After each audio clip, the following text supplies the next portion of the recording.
It's team, and this is the Product Mentor Talk. Today we're joined by one of our mentors, Chris Butler, to lead a talk on product management for AI and machine learning.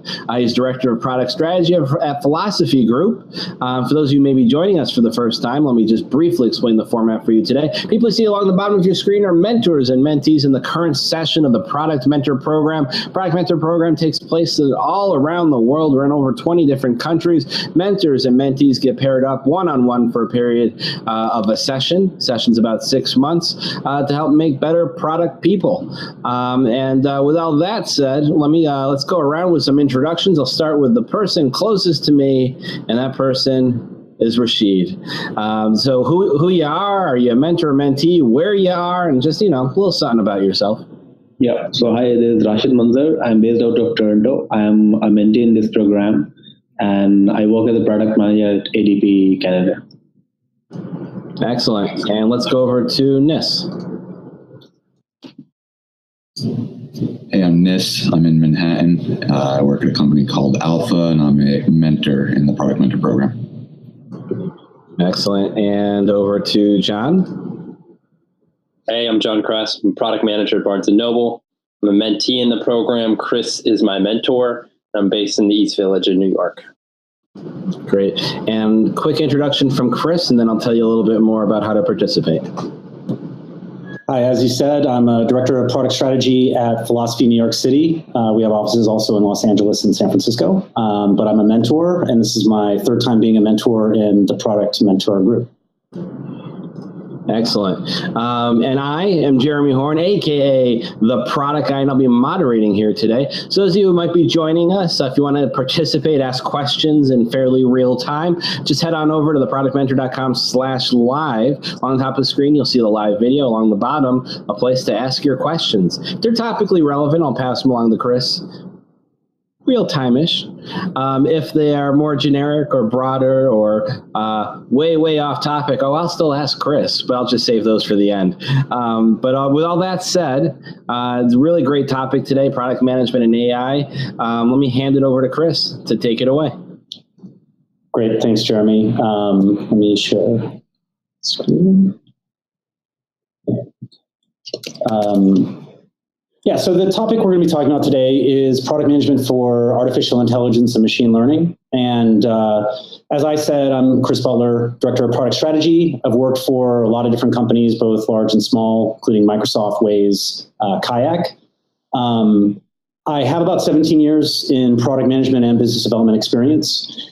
And the reason why I want to talk about this was because at Philosophy, we've started to get more and more projects that are focused around how to harness the new tools that are usually referred to as artificial intelligence as an umbrella term, but also machine learning.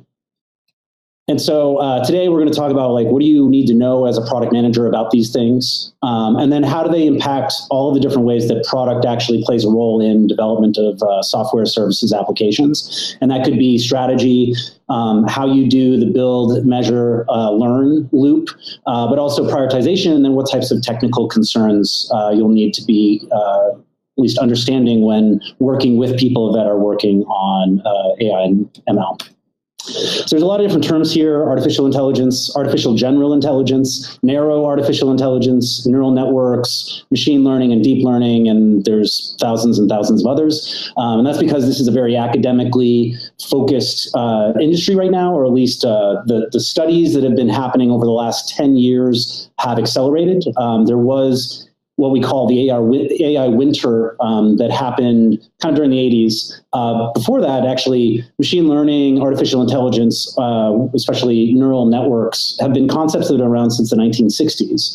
It wasn't until computing power was able to catch up and actually provide a way for neural networks to become performant that the current boom of artificial intelligence and machine learning really started. And in particular, we're going to be talking about machine learning mostly. AI, I feel, is too broad of a term to really discuss, and machine learning is really what most people are focused on right now. So that's what I'd like to focus on. So where do we start? Essentially, machine learning learns from ideally good data. It can also learn from not great data, but generally, the better data that you put into a machine learning algorithm, the better that your results are. And in reality, all it's really trying to do is it gets a bunch of data, and then it tries to correct what the system says and understand how different that is from what the actual desired outcome is, and that's considered an error. And then essentially, all of these different machine learning algorithms are about trying to reduce that error to the desired outcome. This is coming from a person at the inventor of Keras, which is a machine learning module. Really how machine learning differs from classical programming. And so classical programming is really about a bunch of rules, and then you push data in, and then you get something out. When it comes to machine learning, you're actually pushing data and then the answers, and then you're getting a bunch of rules out of there. And that's generally machine learning model. A person from Google had been talking a lot about how our AI programs different. And I think this is a really good set of differences to consider. So when it comes to content, we're talking about models which are built and trained, but they're not programmed. So you're not writing everything explicitly. When it comes to the process, you're actually training this, and you're updating the training, and you're retraining as time goes on, rather than in particular debugging what a program is supposed to do and what it actually does. When you release things, you are retraining them. You're trying them out in the wild and then updating them as time goes on, not patching them necessarily. There's sometimes uncertainty of the end objective. It could be that you're looking for an outcome in particular, but you don't know how to get there necessarily. You have a bunch of data, and you don't even know if necessarily that's the right objective. So you sometimes have to use machine learning as a way to discover those things.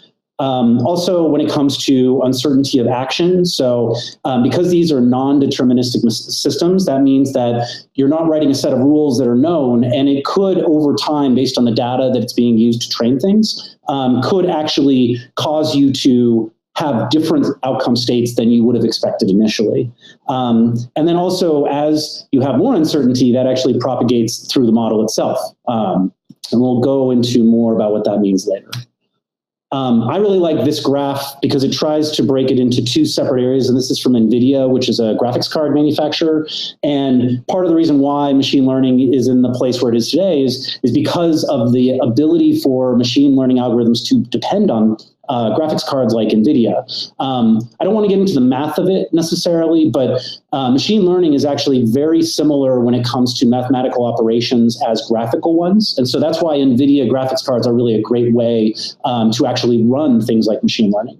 And the way that NVIDIA talks about this is that there's really two distinct times within the life cycle of a machine learning algorithm. And the first one is that once you've created a untrained model at some point on the far left, you then train that with a bunch of data. And that could be images, that could be text, that could really be anything. It could be sound. When it comes to natural language processing, the first step is to actually input a lot of the way that speech is said by people. Once you've trained this over time, and there's a lot of different ways that you can train it with the outcomes. And so at the bottom of this one, this is really meant to be a supervised system where it says either it's a cat or a dog. You then have a trained model, which is really just a collection of kind of matrices and mathematical operations. And then when you put it into production, that's when you do something called inference, which is you take some new data and then you make a prediction based on that, in this particular case. And so that's just something that, like, as a product manager, you really need to understand that you're going to be training up something at first, probably, and then using it in production. And we'll go into a little bit later, what does that mean, though, from a long-term standpoint? So we have a question that just came in from Ava, and she's asking, when you qualify machine learning for use in the product, how do you best plan for the outcome and OKRs? Yeah, absolutely. I'm going to go into this a little bit later, but there are techniques by which getting to that purpose is really the key thing that you need to do as a product manager, but I'll get to that in just a little bit. All right, cool. Then take it away. Keep the questions coming in at theproductmentor.com/live. Absolutely. And so, yeah, I'm going to go through a little bit more about just a bunch of terminology so that you'll have this top of your mind, but then we will dive deep into how is it that you actually understand what those outcomes should be.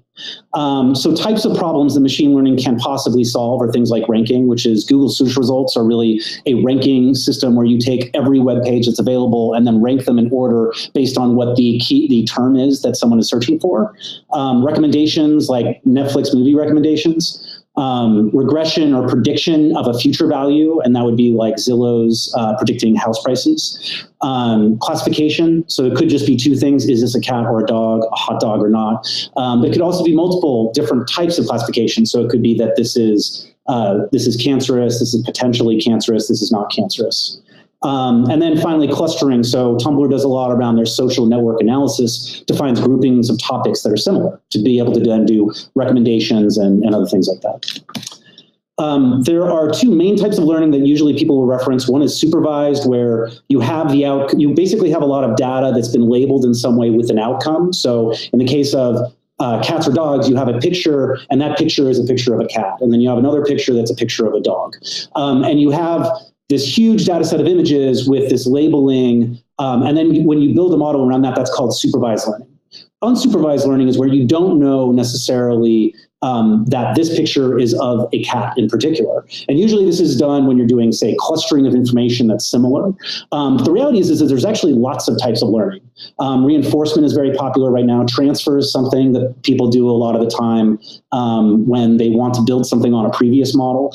But I think you're going to get too caught up in a lot of these types of learning. I would just say that it's not necessarily your job as a product manager to know all of the specifics about every type of learning that's out there. And there's a huge number of resources that are here. This is just one particular article that outlines a bunch of resources to start learning. So there's definitely no lack of content. And I would even say this is a shout out to maybe my favorite online course around machine learning on fast.ai. And they do an amazing job of doing hands-on if you want to get that deep.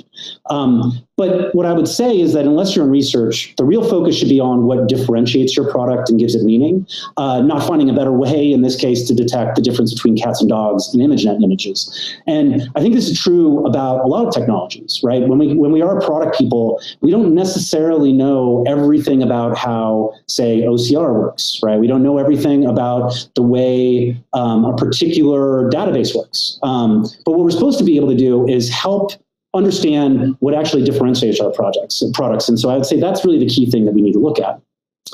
So how does this change the way we look at purpose and strategy? So this is going back, this is a documentary called Computer Chess in all caps, that was really the beginning of using machines to play chess.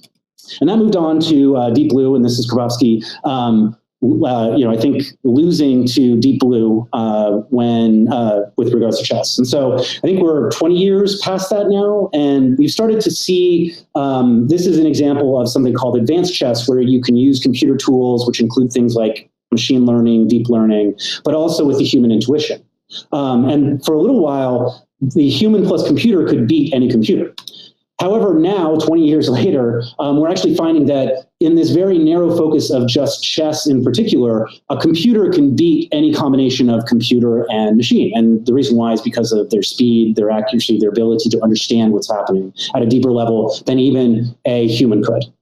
And so my question to you and to everybody is, does playing chess still matter anymore then? And I think the answer to that question is really yes, right? Chess is still a human game. There's still meaning behind people playing chess against other humans. But the reality of creating something that is better than humans has been happening for thousands of years. And that's why, we harnessed animals and other types of tools when it came to farming, right? We had a need or a purpose, which was to farm, and we took advantage of tools and other processes that we could find around us. So I really like this quote from Daisy Owl, which is, if you ever code something, it feels like a hack, it works. Just remember that a CPU is literally a rock that we tricked into thinking, right? And then they go on to say, first you have to flatten that rock and put lightning inside of it, of course. But what I would go even further is that without human purpose, a computer or machine learning or anything is just a rock that we've tricked into thinking. And we may not even know that rock is thinking anything important if it's not actually helping contribute to a problem or a purpose that we humans have. And so Google, they've started their human-centered machine learning group which really focuses a lot on this. And the first thing on their top things to solve is really that the problems are not up to the machine, right? That's something that we still need to decide. And I think that's at the core of what product management does as kind of like a team function.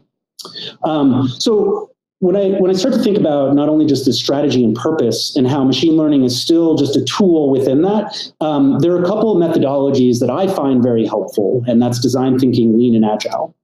And design thinking is really about human-centered design, and this is the stereotypical, I think, Stanford D School, but really the core here is like, how are you understanding what people need? The next thing, and so from my standpoint, the human is still at the center of these processes that we're building, or these systems that we're building. And so they're being assisted or augmented or just in general helping to be achieved by AI and ML. So it doesn't change the fact that you need to go and talk to people. And when we talk about lean, and this is the build, measure, learn by Steve Blank. And so what this really talks to when it comes to machine learning is that we still want to start small. We still want to use simple models, and we still want to build confidence in what we're doing as time goes on. And then finally, when it comes to agile, right, the idea of iterative development is that we're always going to try to find ways to improve not only the data, but the model, the training, the deployment, et cetera. And so when it comes to all of these things, right, and maybe this is a little bit of a strained analogy, but the reality is that AI, design thinking, lean, and agile, they're all about emerging practice. Because the truth is that complex systems, especially systems that involve other human beings, are things that you don't build overnight, right? Society, which is probably one of the most complex things out there, was not built immediately, right? It was built by adding small pieces, by adding new people, by growing populations, by adding governments, cultures, etc., and slowly finding emergent behavior over time. And so I think this is the key thing that when I think about like a lot of the stuff that's going on in machine learning, you're not going to create this all perfect system immediately, but you want to start to understand how you can use machine learning and AI as certain pieces of that. And you'll find that actually that ensembles of these machine learning algorithms in multiple places within that complex area of your solution actually are very valuable. And in the end, it's really just about how do we learn and adapt as time goes on, because we can't create a complex system by just building it. We have to slowly build it out of simpler parts that become complex. So how do we start to learn about that purpose, right? And so at Philosophy, we do an awful lot of research work. And so it's not necessarily the same type of research work that, say, Nielsen would do, where they're going to very extreme statistical significance type of levels of research. But we think a lot about how do we learn from connections with people, and how do we talk to people to understand what they really need. And so here's a few techniques that I think are really helpful. And in particular, to get kicked off, there's always these questions that we want to understand, especially when we're considering AI or ML. We want to know, are we actually helping solve a problem, right? Is there some end purpose that we're trying to get to? The next thing is that because these are machines and they need to in some way interface with people, we have to understand how do they trust the information that's actually coming from these machines. And then finally, because machines learn over time, and not only just necessarily like improving the actual model itself, but potentially changing which model we need to utilize, that's something that we have to depend on. Are people actually comfortable giving feedback to the system? And if they're not, that means that we'll not learn as fast. So one technique I found very helpful is called rich picture. And so this is a technique that generally we'll do with a group of people, usually when we're kicking off a project. And what it does is it really is about collecting all of the different agents that are at play within a system. And in this case, this is an example of Avis car rental. And so all these different people are involved in a single person renting a single car. And so it's very complex, right? There's a lot of different interactions that take place. And so we would build this alongside the people that are actually experts, subject matter experts, even potentially end users of the system, to understand how they end up interacting here. And we usually will start from the center person that we're trying to solve the problem for, and then build outwards from there. And so the thing that's very interesting here is that there's any time that you have an interaction between people, and in particular, you'll see that there's these little cross swords icons that are used in Rich Picture, and that's to capture whenever there's a conflict or some type of hard thing that happens there. And so those are great cases to consider automating in some way. Doesn't mean you can automate all of them, but those are kind of the good short list to start with on where you can start to apply AI and ML. The next thing that we've employed is empathy mapping, but for the machine rather than an end user. So after you've started to immerse yourself into what people actually need, so that can be through contextual inquiry, that can be through basic user interviews. Once you start to understand the problems and the places that you want to start to apply machine learning, we use a modification of empathy mapping to be able to understand, how that particular agent, in this case, the machine or the AI or the ML that you want to build, how they would actually, what things they would actually do. What things do they need to sense? And that could be not only, say, looking at fields on a database or getting notifications or button presses from people, but it could also just be sound. A lot of manufacturing processes are about many, many different types of like instrumentation. So it could be temperature, it could be sound, it could be video, it could be anything. And saying in this case is really how is the machine communicating information back to the human about why they're making the decisions they are. Thinking is very interesting to me from the standpoint of what are the regulatory aspects of this? Like what are the boundaries that you really need to worry about when this machine learning can, because it's non-deterministic again, it could make decisions that are unexpected. And so the question is that where are the boundaries? Where are the hard boundaries for this role? And then finally feel, we've kind of hijacked the feel from the empathy mapping to really mean what are the outcomes that we want and what are good and bad outcomes. And so in this particular case, we were looking at basically a machine learning algorithm that we were calling Patrick that would help out field service operations people. And so those are people that go, they usually have a dispatcher that then dispatches field service people out into the field to fix something. And so in this case, how do we help that dispatcher, especially with things like scheduling and in kind of like how complete the work orders are? And so the bad outcomes would be if a return visit by a tech happens, that's actually bad. And so that should teach the machine learning that something wrong happened if there was a return trip. And then vice versa, when it comes to employee and client satisfaction, those are good things. That if there's high client satisfaction, there's high employee satisfaction, the machine learning should take those as positives. And this really talks to like something, again, reinforcement learning, which is something that's very popular right now. I think this tries to get to that. So this is one technique. Getting a bit more into the machine learning side, I think this is a tool that a lot of data scientists, machine learning people will use, which is called confusion matrix. And this is to really understand that if the reference material, which is whether something is right or wrong, and then the prediction by the machine learning is either right or wrong, and this is where you get if it is, if the prediction is positive and the reference is positive, as in we expected it to be positive and the machine learning predicted it to be positive, that's really the true positive case, and that's the best case, right? That's what you want to get to. But then the other case that is just as good for the most part is really that the prediction says it would be negative and the reference would also be negative. So we expect it to be negative and it was predicted negative. That's also good, right? A true negative. The places that are really interesting to understand are really these false negatives and false positives. And so, one of the things that we've started to think about is how do we use this to say that if something is actually true positive or true negative, what does the machine learning algorithm do within the context? But then we also understand, like, if there is a false positive, so it says it's positive, but it's not, what does that mean to the human that is trying to utilize this, right? How bad is that? How much do we need to build backup systems around that? Because something like a false negative in the case of self-driving cars where it doesn't detect that someone is there, that is a very bad case potentially. So how do you now build things around that? So this is really a way to explore that space around your actual machine learning and what it will do, even in the cases where it doesn't do what you expect it to. And then finally, decision boundaries. This gets back to the idea, this is a graph that's used to understand how well a machine learning algorithm is actually fitting to a problem. And what is most interesting to me is that when you comparing that with these confusion matrices and decision boundaries, what happens at that boundary, in this case, between red and blue?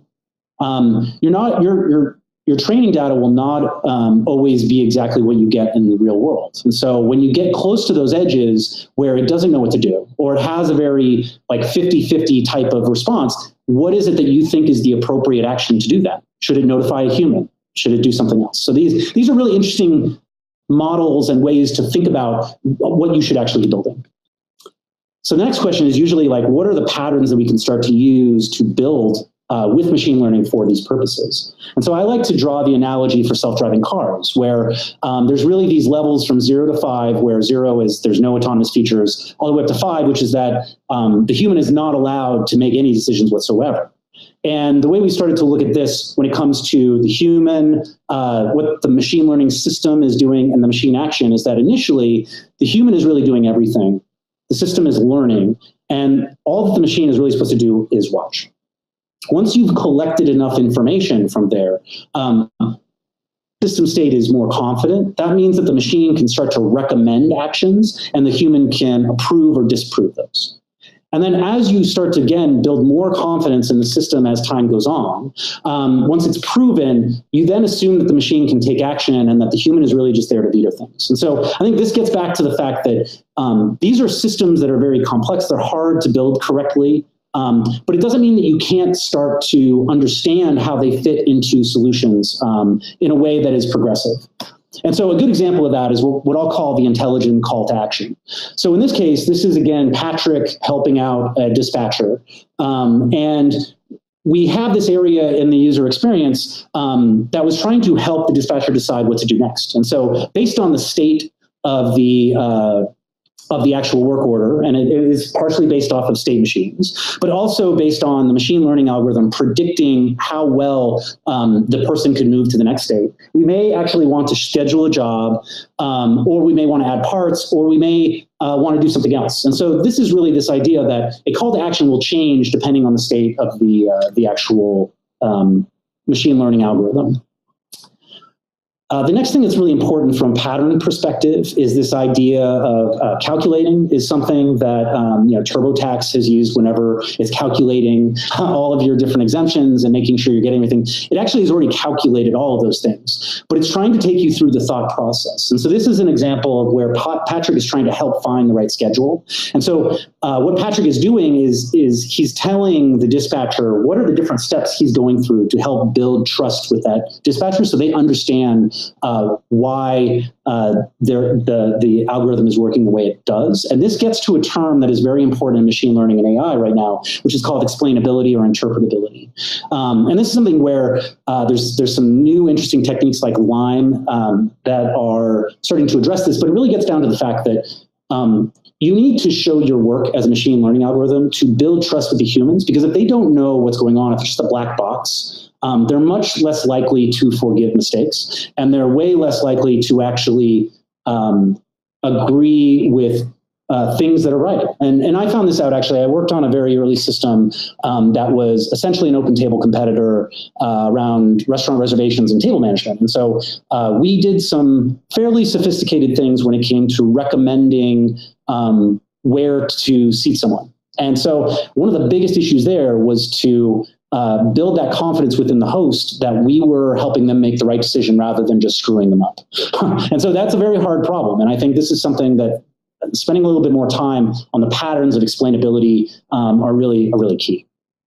The next thing is that because of the way people start to work with their computers, we do know that they do give some affordances to computers screwing up, right? And so as time goes on, even though something may be a machine learning algorithm, it's going to screw up eventually. And so I think being upfront about possible errors, depending on the human to a certain extent to help give you those types of potential problems, I think are really key. And we did this with Patrick by, one of the modes of Patrick's operation was or potential operation was going to insert certain messages into a chat stream between the dispatcher and the field service tech.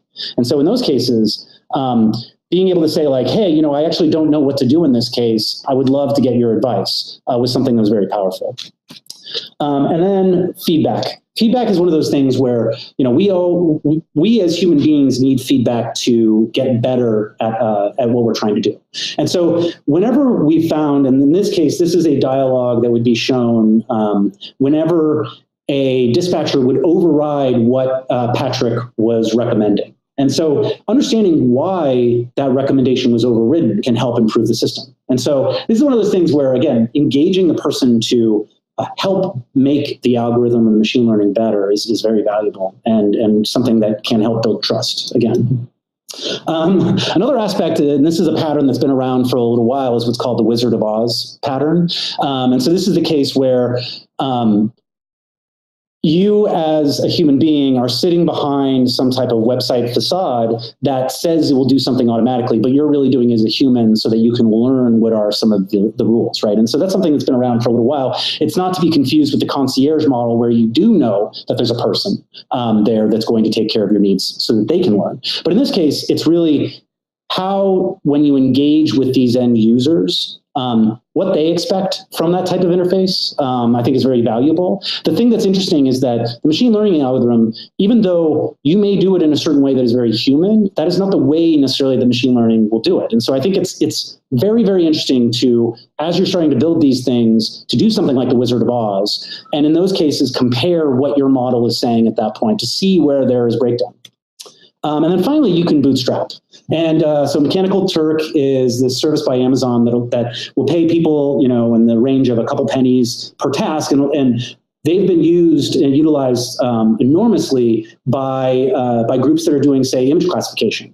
And so, being able to utilize these services, including Cloudflower, which is really a layer on top of Mechanical Turk. I've used these systems to help bootstrap things like Bayesian classifiers for text by, say, doing 100 or so responses myself, setting up a Crowdflower task that uses Mechanical Turk for thousands of responses, and then using that to then train a supervised learning algorithm to then do hundreds of thousands. And so this is one of those things where, as a product manager, you really need to be cognizant that, not only how are you going to build the interfaces for this, but how are you going to potentially bootstrap that virtuous cycle of learning?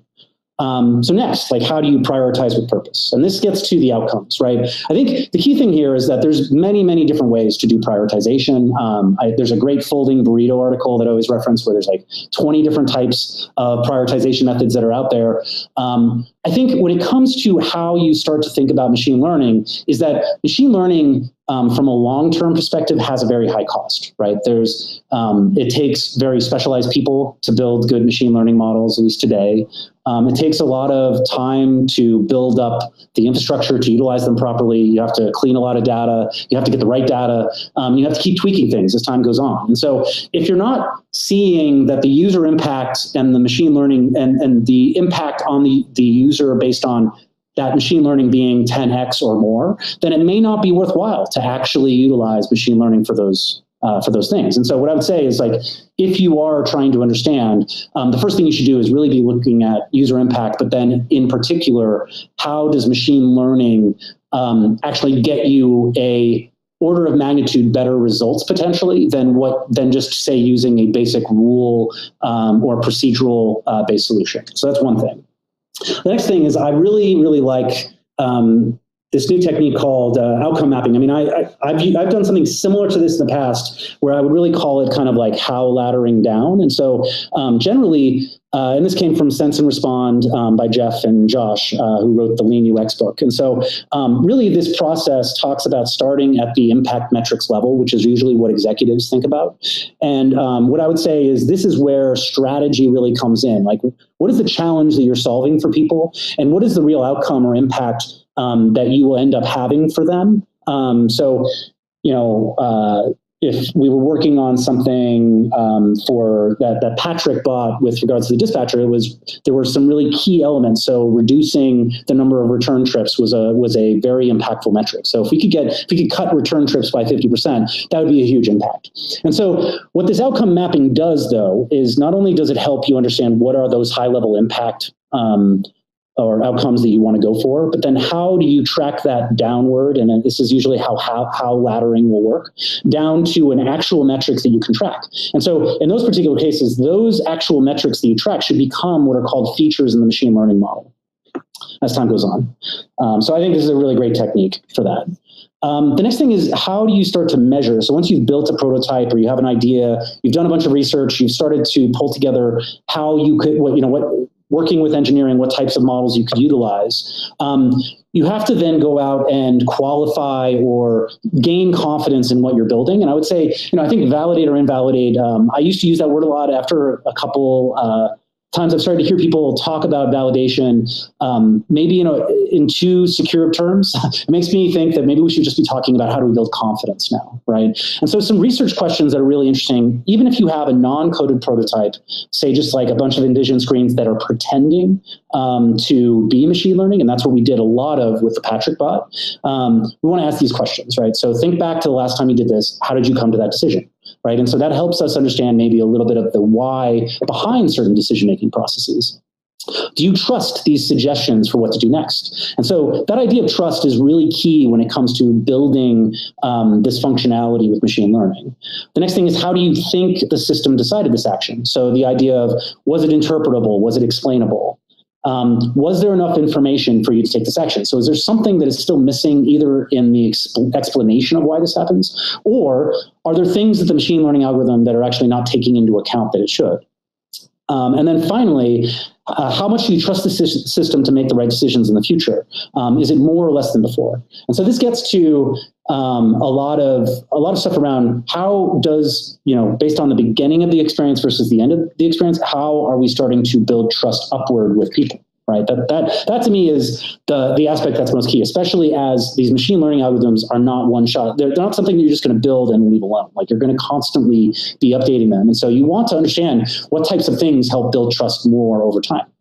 And so this is an example of... We have a question that just came in from John. I'm going to hand it over to John to ask. Hey, Chris. Yeah. Question for you. We as product managers aren't usually responsible for organizing or managing our product data, but it's my impression that product data is very important. Yeah. How should we work with product data, or even suggest that they think about their data so that these types of projects are possible going forward?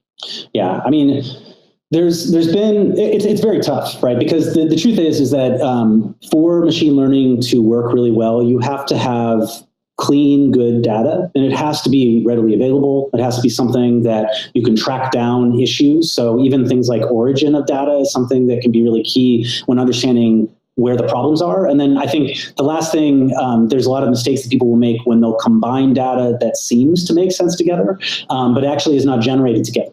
And so those are all things that you do need to worry about. And so that's, I think, the reason why when we talk about how product managers actually do a better job here is that there needs to be this bridge where when you're building out requirements for these features that depend on data, that's when the data scientists, the business warehousing, the business intelligence people should be involved, right? Because they'll be the ones that actually know the faults in that data. So like being able to understand that this data, while seems important, actually is rarely filled in, would be a very important things to do. And so if you're not bringing them to the table, so I guess that's the end answer I would give, is it's really about, we've gotten to the point where design, research, and engineering all have a seat at the table when it comes to how we decide what to do. And product managers are the people that orchestrate that to a large extent. We also need to now invite all these people that are really the data specialists. And it needs to be part of your planning. Now, it definitely means that you're going to, when you start doing this process, you're going to find problems. There's going to be pain, right? And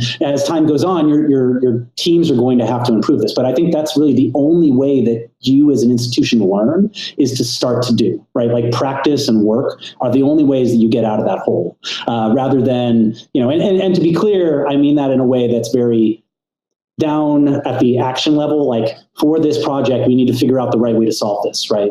And then you scale it to the next project, and you scale it to the next project, and you scale it to the next project. And then you can build these more comprehensive systems where, people like, I would say like Booking.com is a great example of a group that does humongous amounts of A/B testing.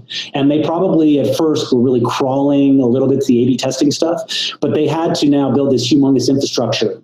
And so those are probably places where machine learning is maybe easier because they've done all of the work. They've gotten into the practice of pulling in data, understanding it, and making key decisions based off of it. Cool. Great. Thanks. So we don't have any other questions right now, but do keep them coming in. theproductmentor.com/live. Back to you, Chris. Absolutely. So this was an example of, as part of the Patrick bot experience that after we had shown it to, I think it was about 4 or 5 people, we asked a bunch of these questions, and we took a lot of their feedback and things that they said also during this prototype review. And again, this is a non-coded prototype. And we started to break this up into a bunch of different, what I call affinitize into a bunch of different groupings or categories of things. And some of those things were kind of like other and general prep around like how they do their job. But the things that were really interesting to us were really like, how do they feel about the artificial intelligence analysis? And then how do they feel about the mechanisms to give feedback to AI, which is the left cluster and the middle cluster. And then what we did is we started to cluster these on a graph where from top to bottom, it was not understanding at the bottom to understanding at the top. And then from negative feelings, which we interpreted, so sentiment, from negative on the left to positive on the right. And we graphed a bunch of these things. And so what was really interesting to us is that once we started to understand how people felt about this system, we really found 3 main groupings, right? So the bottom, pretty much anything below the understanding line meant that we either needed to do a better job in the user interface, we needed to do a better job of explaining what the algorithm was doing, or we needed to do a better job of what we call change management, or in this case, because it was an enterprise solution, how do you do training? The upper right, which was really interesting, were points where there was validation that Patrick was doing the right job to help out the dispatcher. And so those were key things that we would basically say we have more confidence in these functionalities, and that we should go out and, as a product manager, start to invest engineering time into building these things. And then the upper left-hand corner, which was most interesting to me, was really just around job security. So they understood exactly what was happening, but it felt like the artificial intelligence was taking away something from what they were doing today, and they were actually worried about whether their jobs still mattered. So I think that's definitely a key theme when it comes to a lot of this. And I think that's where, when we talk about AI and machine learning from a product standpoint, really we're just trying to make it so that that end purpose is achieved easier or better. And so I think that's where a lot of that messaging and the way you build these experiences, so it's not cutting the human out, but it's making sure that they understand what's going on. It's making sure that they know that really this is about making their life better in some way. And then I think, one last thing I would just throw in there is going back to the confusion matrix. So after you've done some of this work, during this research, understanding what will happen in both those false negative and false positive examples, I think is really, really interesting, especially getting that type of feedback directly from humans. So now there's some technical concerns, though, that I think you should be thinking about as a product manager. And again, I don't think you need to understand the really deep down specifics about how machine learning is built, the theory behind it, even potentially all of the different types of machine learning that are out there, propagation techniques, things like that. I don't think you need to know those things. But here are 3 things that I think I've identified that really you should be aware of and think about as you're helping your teams build these products. So the first one is really around quality assurance. So because these are non-deterministic systems, that means that we can't say specifically that if we present this circumstance, the machine will do explicitly this thing the next time that it's trained. And that's because every time you retrain the algorithm, it could potentially take a different action, especially for those borderline cases that we were talking about earlier. And so this is an example of a suite that I think this is more of just the observance one, but it kind of has a cooler GIF than the simulation one, but that Google or Waymo uses for their self-driving cars. And so they're able to capture all of this information, including video, to then, in a simulated environment, replay what their machine learning would do in that particular case. And to be very clear, though, when it comes to self-driving cars, we're not just talking about one machine learning algorithm. Right, we're actually talking about an ensemble of machine learning algorithms that are coming together to achieve a purpose, which is to drive a human being from point A to point B safely without hurting others. Right, and so in those particular cases, you can see all the boxes in the upper part of the screen. And so just to go very briefly into the ensemble thing, is that there are multiple cameras, there's radar, there's LiDAR, there's a bunch of different sensors that are on the car, and all of those are basically having their own machine learning algorithm to do things like object detection and object identification. And then those object identification and detection are then being loaded into an environment where there's another algorithm that is then interpreting what the vehicle should do based on those objects. So there's not necessarily just one huge algorithm that's doing everything. Right. So I think like how you simulate each individual part of your ensemble when you start to talk about bigger systems and how you QA it, I think simulation is a very key aspect. And so, they were talking about, and there's a great Atlantic article about this, about the millions and millions of cases that they've started to just gather that they can run through simulation in a very parallel way to be able to understand how changes to their system impact things. The next thing is scaling. And so this is an image that explains the architecture for Uber's Michelangelo system, which is, they just did a really great walkthrough, I think it was last week or the week before. But it talks a lot about the different stages that they take machine learning models through. So not only getting the data together, how they train the models in a way that is scalable, how they evaluate those models in some way. So that means they can understand how models drift over time, and then deploy, predict, and then monitor those systems. Because when you build and train a model, you then have it going up against a bunch of real world situations. And the problem is that those real world situations over time may drift or change. And so you need to understand how well you're doing against error in the real world as well, to understand whether you need to retrain, to understand whether you need to change your model. And so you need to think about, initially you'll just have this model that you can just, put into production. But as you start to build the ability to understand and change these models over time, you need to start thinking about things. This is not this is not a system that's available publicly, but I think it's something that as people like Stitch Fix, there's a bunch of others that use a whole bunch of different machine learning algorithms need to start to think about this type of infrastructure. And then finally, there still is technical debt. And so there's a great article that I'll post in the resources, but it talks a lot about how there are a couple different key aspects, at least known today, that will cause machine learning algorithms over time to actually, based on the decisions you made, to make bad predictions in the long term. And one of those that I think is very interesting, and I don't think there's a great solution for yet, is that when we go back to like how do we regulate the machine learning to say that there are maybe say legal requirements in how that machine learning algorithm works, and that there's hard limits on what they can and can't do. What's very interesting is that if the machine learning algorithm thinks that the outcome will come out better despite those regulatory limitations, it will actually try to get rid of those regulatory, it'll try to get rid of those limits as time goes on because it thinks it will have a better outcome.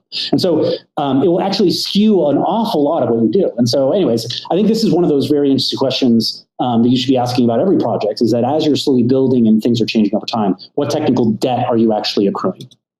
So in closing, I think there's really three key points. We give machine their purposes, and you should be focusing on the problems you're solving, not these new toys, not the hottest new machine learning algorithm. We give them their purpose. And so that doesn't change for product managers. Building these systems is a journey, just like anything else, right? And so we need to iterate and learn. And that goes for when we talk about how we start to utilize these systems as well. And then finally, we actually deal with these non-deterministic systems all day in our teams, our industries, our markets. And AI is no different. All it's really trying to do is help provide a more intelligent way to provide solutions as one of those endpoints. And so that's really all it is.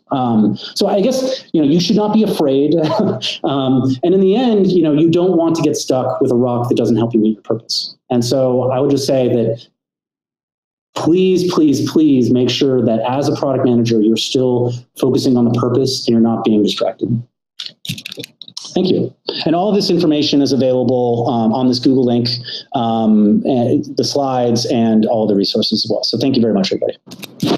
Very Very cool. That's a great in-depth talk. I haven't heard a lot that helped kind of connect machine learning AI up to product management so well. That said, we do have a generic question for you. Great. And I alluded to it a little while ago. And the individual, the anonymous individual asked, I've noticed that the product management role varies. In some companies, it's a high value role, but in others, it's not. How to identify which company is the right fit for a product manager role? Yeah, I think the way that I've been able to do that is really through the job descriptions that they give.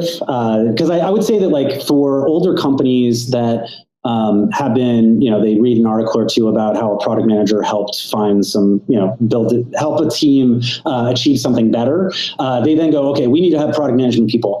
But in the end, they really are just like product janitors, right? I guess that's the way that I think about it. It's actually worse than even project management work, which there's, for very large scale things, like people that get the PMP certifications, for example, like, if you're doing a project for Exxon and it's billions of dollars, like, you better be good at project management. So I don't want to disparage project management anyway. But I do think that there is this case where product managers that, I think a good example of that would be when they talk about how you need to take requirements from the business stakeholders and then turn that into features. That's probably a case where a product management position is not being valued as much as it should be. So yeah, I think the job descriptions are really good. I mean, anytime that you see like a conflation of terms around like product management, product owner, and Scrum Master, like if that's in one role, they probably have no idea what they're talking about. And then, yeah, so anyways, I don't know why, but like whenever I look at like job descriptions for large companies that are just getting into that, that is to me the way that I understand that. If it just doesn't make sense, like if you were to say that to another product manager and they're like, well, so what are you doing? I don't get it. Like, what are you doing? That's the way I would say that. But maybe getting back to the impetus for this question, right, is that really understanding what your goals are in reference to the goals of the team and how you fit into the strategy. Like, I think that is something that's very powerful. And it doesn't mean that when you go to every company and you become an employee there, you may actually be in a place where you're just a product janitor, but you can do things like you can start to slowly add research capabilities. You can start to show the value of that, which I think was the 10 o'clock talk today. You can start to do things like really provide that better understanding of the product context to these business owners in a way that is very customer centric. That I think will help slowly build the trust in those roles and allow those roles to expand outside of just this product janitor role that I refer to it as. Awesome. And just a comment from one of the viewers, Anne. It's not a question, she says, but she goes on to say this is one of the best product management AI machine learning talks I've seen so far in the last year because of how it ties into things product managers already know with building machine language. And I do agree with what she said. Thank you. And that's all the questions we have right now. So allow me to thank our speaker, Chris Butler, for today's discussion of product management for artificial intelligence and machine learning, Director of Product Strategy over at Philosophy Group. And as always, the presentation will be posted on our SlideShare channel. And also a big thank you from me, Jeremy Horn, the product guy, to everyone else who joined us today in the Product Mentor. And also, don't forget, if you're interested in a product mentor like today's speaker, Chris, to product people of all sorts, visit theproductmentor.com and sign up today. And also, if you're looking to fill a new product job with a great product person, visit our very own free-for-all job board at theproductjobs.com. And with all that said, thank you guys all for joining us, and I'll see you guys all next time. Bye.